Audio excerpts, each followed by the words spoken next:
Bueno, este trabajo en realidad fue concebido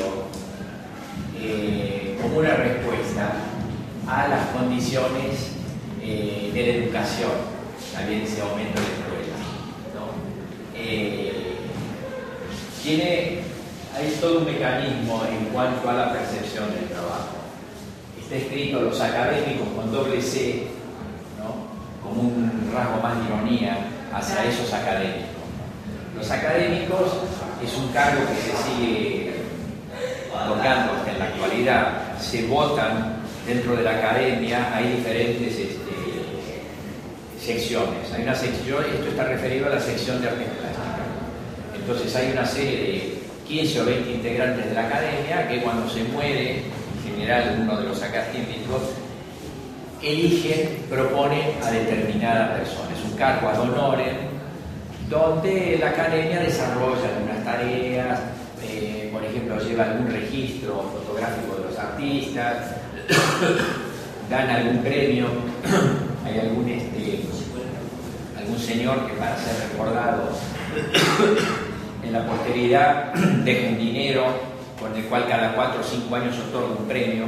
Ahora en la actualidad todavía hay uno que perdura, que es el premio Trabuco, que es de la familia Trabuco, que en algún momento fue adinerada, entonces dan un premio, no sé, de 15.000 pesos cada 4 años. Entonces se invitan a unos 8 o 9 artistas. Un año es, supongamos, escultores, otro año grabadores, otros pintores, y un jurado integrado por los mismos académicos que se anotan como jurado, otorgan el premio. Bueno, pero acá, en realidad, a lo que se refiere también es un poco a la academia como institución que aprobaba o no la calidad de un artista. En el 1900, para poder exponer en el Salón Nacional, el salón más importante que hay en la Argentina, había que contar con la aprobación de la academia, si no, no se podía exponer.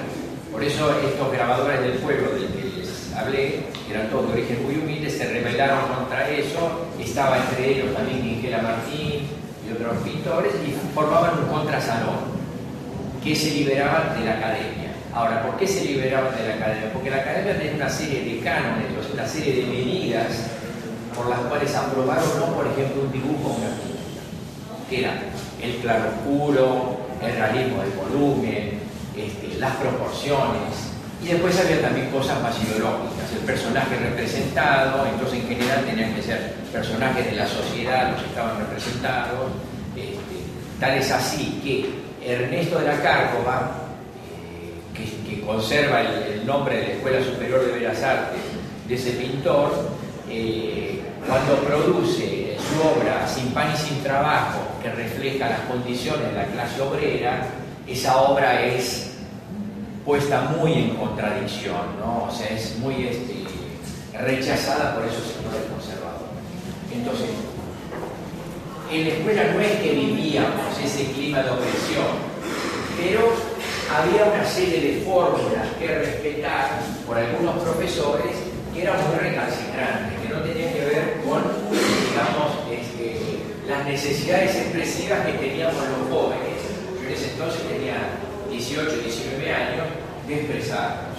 Porque había sectores que eran muy conservadores, y nosotros veíamos en las galerías de arte obras muy expresivas, y a nosotros, sin embargo, nos ponían el modelo y teníamos que respetar las proporciones y moderar. Pero ¿qué pasaba? Nosotros ya tenemos 5 años cruzados de eso, porque para estar en el profesorado tenemos que haber cursado 4 años antes de todo ese aprendizaje, con los modelos, con realizar una mano, con realizar una cabeza. Se lo mantenía lo mismo. Entonces, ¿cómo reacciona a eso? Yo produje esta obra. Cuando abrimos las 2 primeras tapas, encontramos esta primera visión. Y esta primera visión es, como bien señaló la profesora, es de algo yermo, algo que es asexuado. Porque no es, el maniquí en realidad es un chico, no es un maniquí de una chica. O sea, cuando ven el rostro es un chico propio, con el pelo cortado y peinado de acuerdo a los años 50. Entonces, lo primero que yo señalo acá como característica de los académicos no es meramente asexual, sino la hibridez, que no es ni hombre ni mujer, porque tampoco este es un sexo de mujer, no hay sexo ahí. Lo que me refiero con esta característica, que yo no conocía, porque en general uno no ve un maniquí desnudo, ahora sí se ve desnudo, pero en aquella época estaban siempre vestidos, mostrando la ropa. ¿No? Ahora se muestran a medio vestir, porque es como, digamos, un modo nuevo de publicidad. Inclusive están muy variados también la concepción de la forma del maniquí. Hay maniquíes que son completamente geométricos, en vez de la ropa que usamos nosotros, que no somos geométricos, no es muy orgánico. Entonces, lo primero que se ve es la hibridez. Y si hay dos tapas, es para que haya una primera lectura obligada. Primero lo que vemos es esto, y no tenemos que concentrar en esto y no en el resto. Ahora, cuando vemos la segunda visión, la segunda etapa, lo que vemos es la figura sonriente, ¿no? Pero con unos anteojos que son de hierro, o sea, que no son transparentes, que impiden la visión. O sea, que de algún modo el académico es una persona que no ve más allá de sí mismo. No puede ver lo que lo circunda, ¿no? Lo cual termina transformando a la academia y a esos representantes en una cosa que va a contrapelo de la realidad. Que yo, por ejemplo, en mi época de estudiante, cuando se produce esto, en la escultura no podía haber color. La escultura era, y también como un rezago del egocentrismo, la escultura era, para ser realizada como máximo exponente, en bronce. Y ustedes habrán visto en las plazas que los bronces siempre son o verdes o rojizos. El color verde o rojizo se debe a que los bronces más antiguos fueron desenterrados y encontrados con ese óxido sobre la superficie.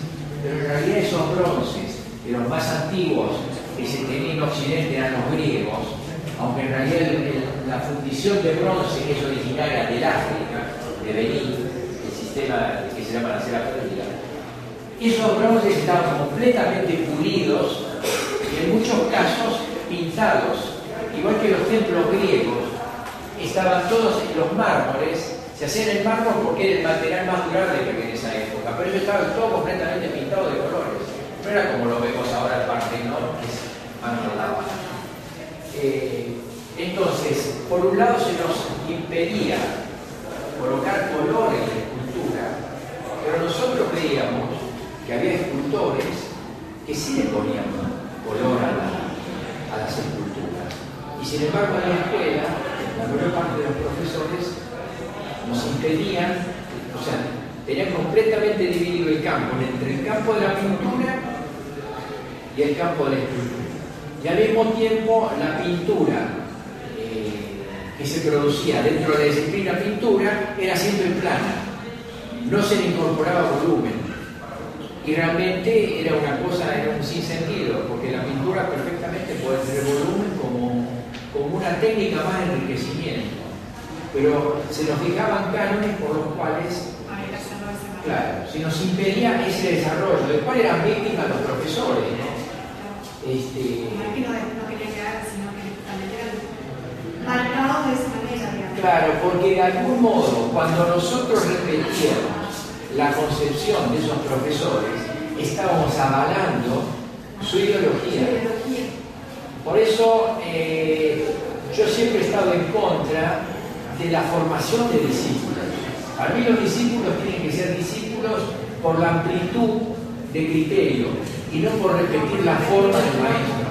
Para mí el maestro que le traslada la forma y la concepción al alumno lo está castrando, no lo está dejando desarrollarse, no lo está dejando desarrollarse como individuo y como ente cultural propio que somos cada uno de nosotros, porque cada uno de nosotros ha tenido padres diferentes, ha nacido en situaciones diferentes, en lugares diferentes y con una sensibilidad diferente.